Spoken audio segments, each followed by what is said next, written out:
நீங்கள் பார்க்கக்கூடிய ஐயா சித்தர். இவரை பைபாஸ் சித்தர்னே சொல்லலாம். நடந்துக்கிட்டே இருப்பார். நிறைய பேர் கேட்குறாங்க, நீங்கள் ஷூட்டிங் எடுத்து போகிறீங்க, அட்ரஸ்லாம் போடலாம்ல, எங்கே இருக்குன்னாவது சொல்லலாம்ல அப்படின்னு. சித்தர்களுக்கு அடையாளம் கிடையாது.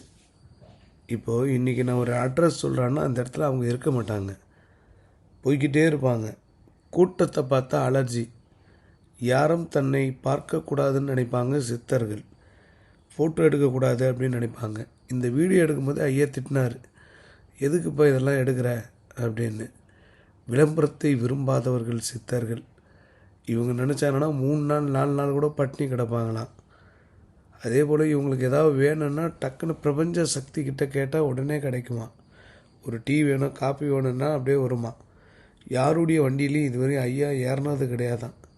முதல் முறையாக நம்மளோட வண்டியில் ஏறியிருக்கார். பெரிய புண்ணியம் பண்ணியிருக்கோன்னு அர்த்தம். தலை ஃபுல்லாக சர்ப்பங்கள் இருக்கக்கூடிய மாதிரி ஜடை வச்சுருக்காரு. பல ஜீவராட்சிகள் ஐயா மேலே ஏறிட்டு போவோமா. எந்த விஷ ஜந்துக்களும் ஐயா ஒன்றும் பண்ணுறது இல்லையா.